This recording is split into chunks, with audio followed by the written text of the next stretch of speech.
Verse 22 says, "Behold, the noise of the report has come, and the great commotion out of the north country, to make the cities of Judah desolate, a den of jackals." Again, it's the relationship between the land, cities in this case, okay, desolate. Now, I keep saying that you have to prove these things. It's a command. Go to 1 Thessalonians 5:21 so you can see why it is I keep saying that you have to prove these things. In the New King James Version, it says, "Test all things, hold fast what is good." In the King James, it says, "Prove all things."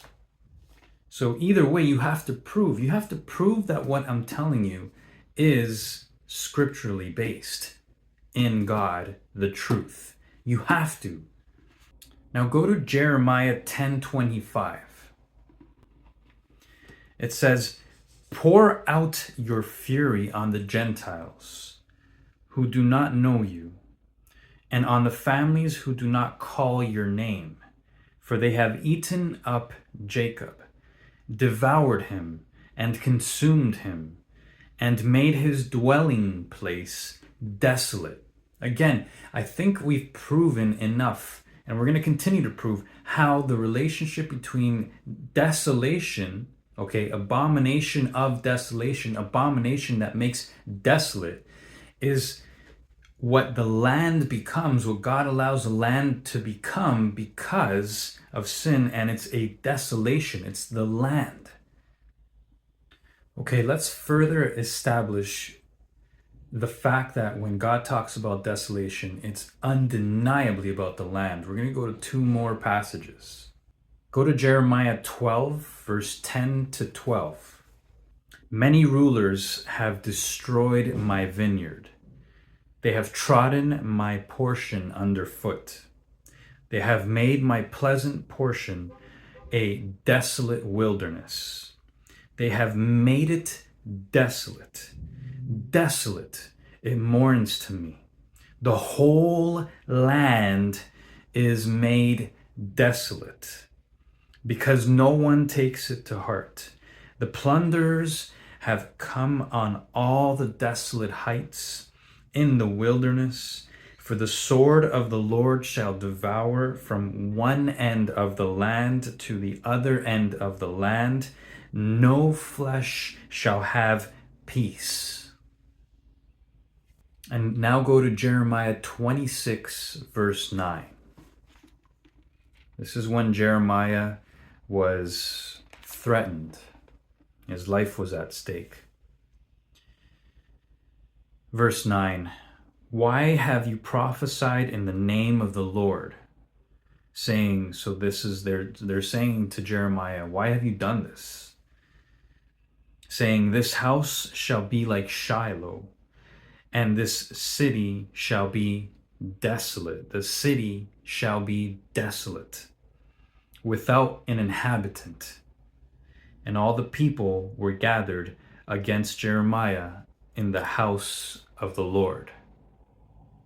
Now we're going to turn just slightly and focus in on what God considers to be a great abomination in his eyes.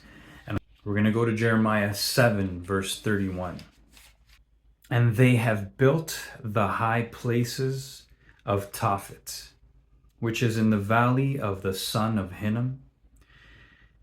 This is it right here.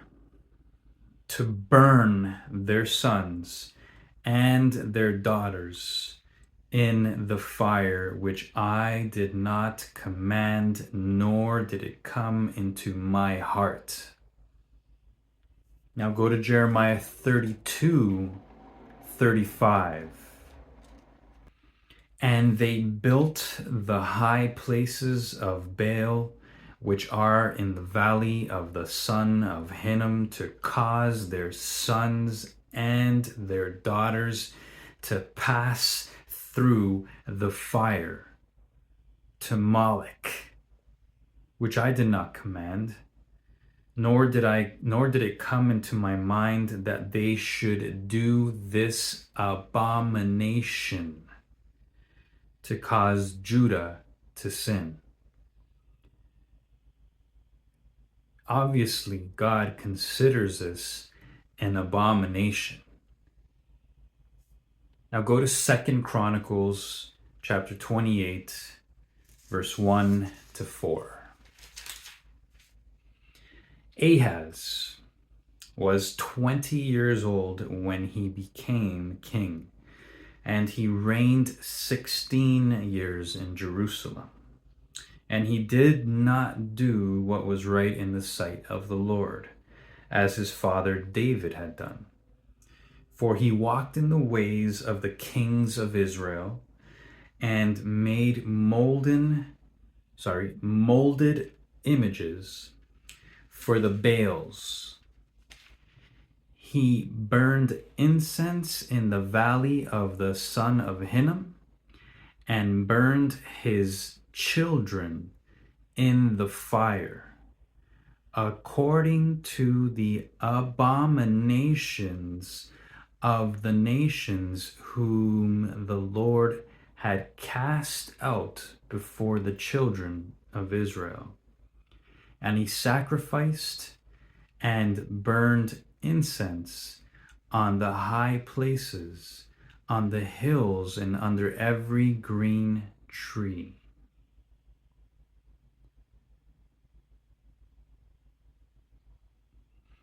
And verse 5 is actually very, very important, because you can see that God does not allow this kind of abomination go without punishment. It says, therefore, so as a result of this abomination, the Lord his God delivered him into the hand of the king of Syria. They defeated him and carried away a great multitude of them as captives and brought them to Damascus.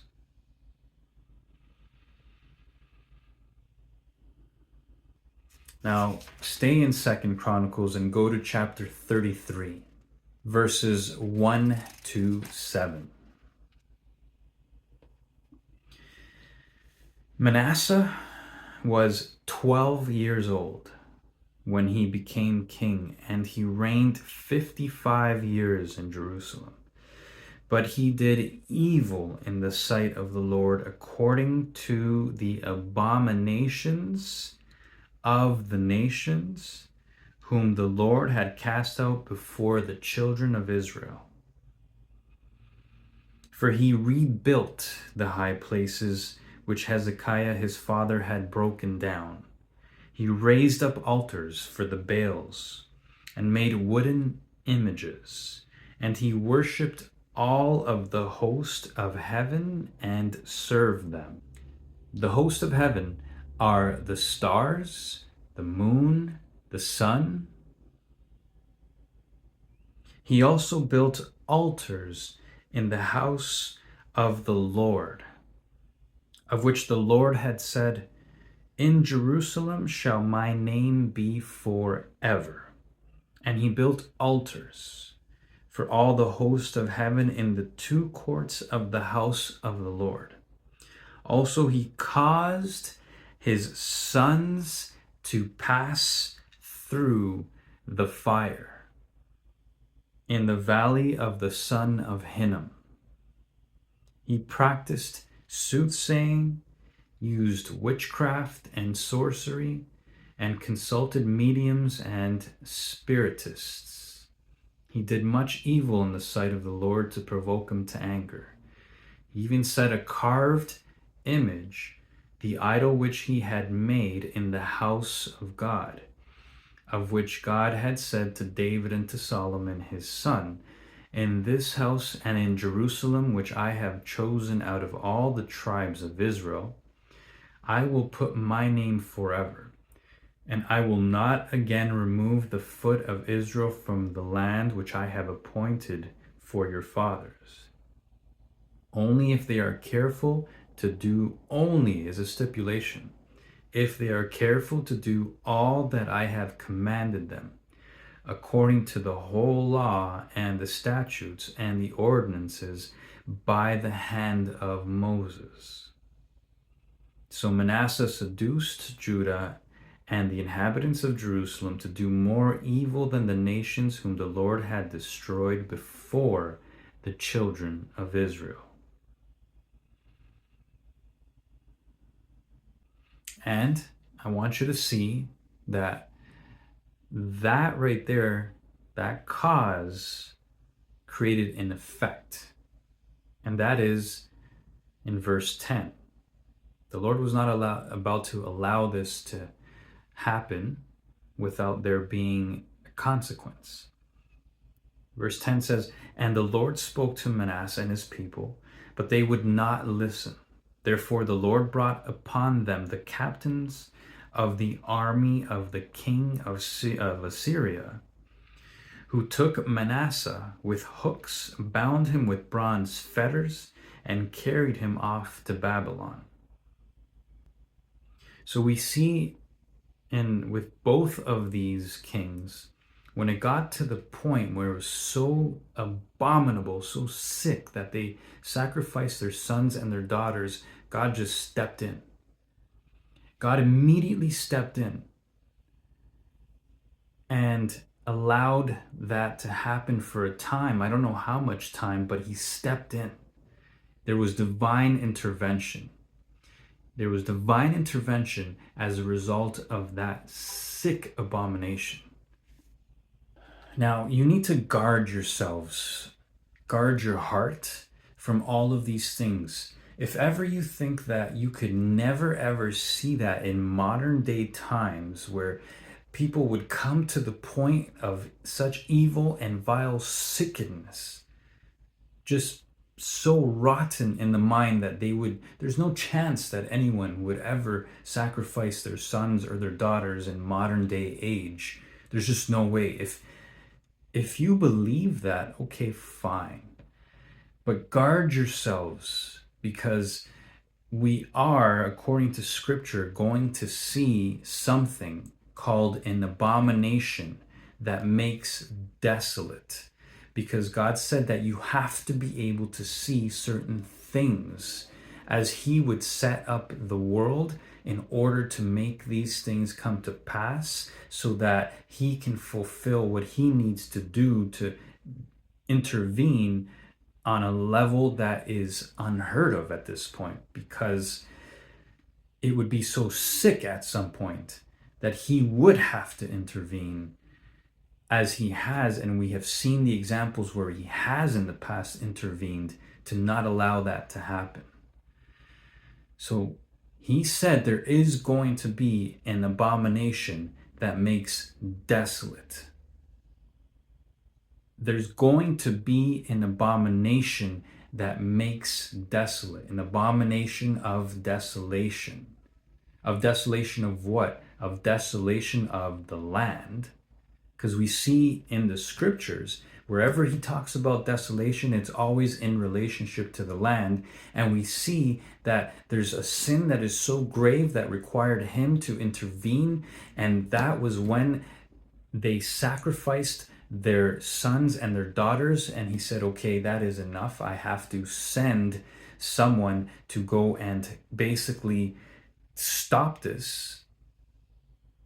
Okay, so God literally intervened using a Gentile king of Assyria, okay, and king of Syria. And both were used, it says in the scriptures, we saw that, to go and stop this by holding them captive and basically going to war against the children of Israel and basically stopping it in that manner through war and making slaves of these people. And that is how God intervened. And you have to remember now that in Genesis 49, it says that in the last days, so at some point where it would be considered the last days, there would be the whole house of Israel alive, because he said he would bless each and every individual tribe in particular ways. Now, I want us to go to the Gospels because it's very important that we tie this all together to understand, do we understand what times we're in right now? Are we in the times of the end? Or are we in the times of the beginning of sorrows? Because Christ made a very clear distinction between the two. And I want to focus on that a little bit right now. So go to Matthew 24, verse 3. Now, as he sat on the Mount of Olives, the disciples came to him privately, so away from the public, just privately, saying, "Tell us, when will these things be?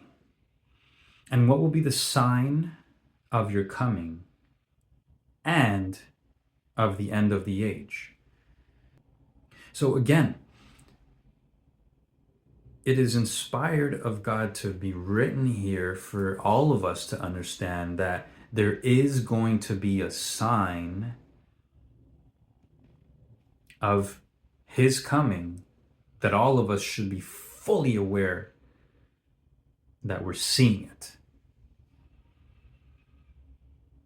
And Jesus answered and said to them, "Take heed that no one deceives you, for many will come in my name, saying, 'I am the Christ,' and will deceive many." I want you to understand this in a very logical way. I want you to understand this in the way that Christ said it, and see how he breaks it down in a pretty logical way, and quite frankly, likely to be taken quite chronologically, literally as well. Think of what happened during the time of Moses when God sent Moses to free the people of Israel, and it was all in a very chronological order. Certain things came to pass, plagues came to pass in an orderly way, just as he had told Moses that he would do, okay, completed the plagues, and then released the people. Okay, so listen to this, because there are going to be some incredible signs, just like as if you were alive during the time when those plagues were released on Egypt. Listen to this. Verse 6, "And you will hear of wars and rumors of wars. See that you are not troubled. For all these things must come to pass, but the end is not yet." So there is a period that Christ delineates very clearly and says that is the end. So there's a time of the end, and he says prior to that time, you're going to hear of wars and rumors of wars. But he says, but the end is not yet. And so now in verse 7, he continues to explain the period before the end. He says, for nations. So in other words, the wars and rumors of wars will result in nation will rise against nation and kingdom against kingdom. And there will be famines, pestilences, and earthquakes in various places. All of these are the beginning of sorrows. They're just the beginning of sorrows. So there's two periods. There's the beginning of sorrows periods, and then there's the end period. And the beginning of sorrows period, he says, is going to be full of wars and rumors of wars, where nations will rise against nation and kingdom against kingdom, and there's going to be famines and pestilences and earthquakes in various places. Do you think that's going to happen all at once? Well, it says it's a period of time. So if it's a period of time, then more than likely we're going to see all of those things going on at once. Now, to what extreme are we going to see all of that? Is this going to be a period of time that is long? Is this going to be a period of time that is 10 years? Is this a period of time that's going to be 10 days? It's not 100% clear, but it's a period of time where we're going to see these things. Now, for people who say, well, we've seen those kinds of things kind of throughout history. Okay, that's fair. So, what if there's a period of time where those things would be able to be seen by all of us pretty much as they happen? Because then it wouldn't be fair now, would it? If these things happened and we lived somewhere remotely and you believe in Christ and you believe his words and you have no idea that this is coming, when he made it very clear that it's coming. And he made it very clear that you have to know that these things are coming because it's here for us. Because it's supposed to be something that we're supposed to see with our own eyes, but you have to actively be looking. Are you actively looking? Are you saying to yourself, could it be that right now is that period of time when I can just simply go onto my phone and know what's happening in Indonesia, know what's happening in Japan, know what's happening in the US or in South America, and be able to see that there's, kingdom against kingdom or nation against nation? Like, what an unfair statement that would be if we were at a period of time in history, say 100 years ago, or 200 years ago, where, I'd have to rely on just one newspaper and one news source, okay? And we understand that, news is basically has a certain bias. Every news outlet has a certain bias. So if we could get many news sources, then we can understand a better understanding of the full picture of what's really going on. So wouldn't it make sense that if I'm going to know that there's kingdom against kingdom, that it would happen at a time where I can just simply go online and realize what in the world's going on from across the country from where I am, or across the world from where I am? It would have to be at a time where I have access to that. Otherwise, how in the world am I going to know when this is coming to pass? How am I going to know that there's an increase in earthquakes around the world, or pestilences, or famines? How am I going to know that? It would be unfair to say, well, this has always been happening. Yeah, but at some point, do you think that God, all-knowing and all-powerful, would not understand that there would come a time where we can just simply access that information like that? How else can I possibly fulfill this where he says, take heed that no one deceives you, okay? And you will hear of wars and rumors of wars. How am I going to hear that if I existed 250 years ago and didn't have technology to hear that? How is that possible? Or during the 30s, when I barely, was able to know what was going on across the world, for example. Again, there would have to come a point, and right now it's a pretty ripe point. It kind of describes this time where we can access the information very, very easily. Very easily. It would be unfair of God otherwise to not allow us to know that these things are happening. But check this out.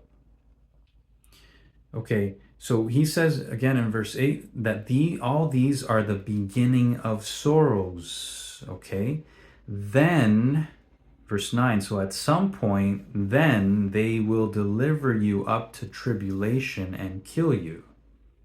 Okay, and you will be hated by all nations for my name's sake. Now, this is intense period. This is a very, very intense period.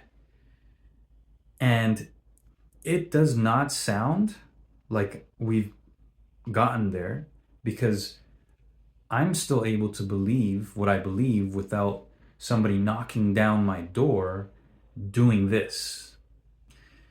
So I would say that that period has yet to unfold. So there's something at a period in time before the end called the beginning of sorrows, where we see all of these things, and then we see at some point immediately after, because it says then they will deliver you up to tribulation and kill you, and you'll be hated by all nations for my name's sake. And then many will be offended, will betray one another. So fellow Christians will betray one another. That's what it says. That's what betrayal is. And will hate one another. Then many false prophets will rise up and deceive many. It sounds like an intense period that kind of has to happen, almost immediately or at the same time. Think, like I said, like during the plagues, during that time in Moses, one thing happened after the other, and it was relatively fast. And it's a very chaotic period of time. Very chaotic period of time. There are many who right now claim, that they're prophets, and they're actually just basically scaring people into believing certain things and to give them money. That's what they're doing. I've heard of these people. And it says here, many false prophets will rise up and deceive many during this period of time. So whenever this period of time exists, Christ is saying, this is the period of time that I'm describing to you. It's called the beginning of sorrows. He wasn't talking about this before the beginning of sorrows, leading into the end period. He was talking about what was going to happen during the beginning of sorrows. And so it sounds chaotic. Picture it happening within a period of time, because he says it's the beginning of sorrows. You're going to see wars, rumors of wars. You're going to hear about them. You're going to see kingdom against kingdom. You're going to see famines. You're going to see pestilences. You're going to see earthquakes in various places. And then there's going to be tribulation. People are going to kill you. They're going to come after you for my name's sake. And there's going to be people who said that they believed in me and followed me, and they're going to betray you, and they're going to hate you. And then on top of that, there's going to be many false prophets who are going to rise up, and they're going to deceive many. It sounds like a very intense period of time. And because lawlessness will abound, the love of many will grow cold. Is general lawlessness? Just in general, people not caring about anything? Anarchy during a period of time when it's very chaotic? That is when things are very stressful around you. Like when people are hyper stressed, like for example, when there's a lockdown due to something, such as like COVID, for example, and people are not allowed to go and do what they normally are able to do. There was a lot of stress put on people, a lot of pressure put on people. And this is a very stressful period of time called the beginning of sorrows. And it's during these kinds of times that are being described here, where there's a lot of pressure being put on people, where people just kind of say, oh, forget the law. I'm just going to go and do this. I'm just going to go ransack this. I'm just going to go be part of this. I'm going to go, cause anarchy. It's been seen. It's been done. It's proven, and that's just human nature. People are just like, forget the law. I have to go and get mine. I have to go take care of mine. It's totally understandable, but it's not what God wants us to do. He clearly says at this point during this time called the beginning of sorrows, under so much pressure and duress, that there's going to be lawlessness that abounds, and the love of many will grow cold. We are seeing symptoms of this. We are seeing how cold a world it is. It actually is. And people are growing colder and harsher. Okay, that's happening. Is this the beginning of sorrows? I can't say for certain that it is.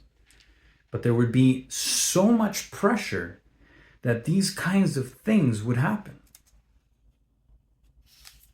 But again, are people actually being delivered to tribulation and killing those people, killing us because of the fact that we call on God through Christ and his grace? Are we actually being killed yet? And it says, verse 13, but he who endures all of these things to the end shall be saved. And this gospel of the kingdom will be preached in all the world as a witness to all the nations, and then the end will come. Christ does not lie. God does not lie. And so all of this takes place, like it's all packaged in here for us to understand in a period of time called the beginning of sorrows, where he says all of these things are going to happen.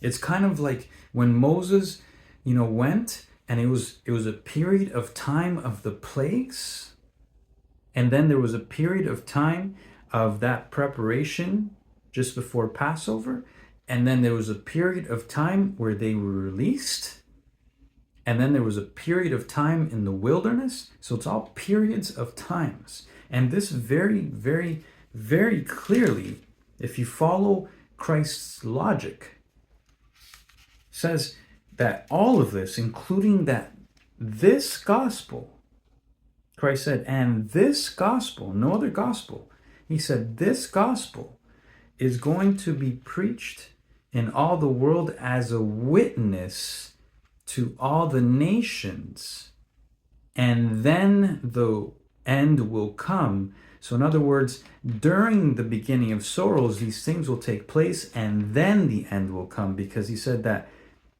in verse 6, at the end of it, that the end is not yet. That all of these things have to happen before the end comes.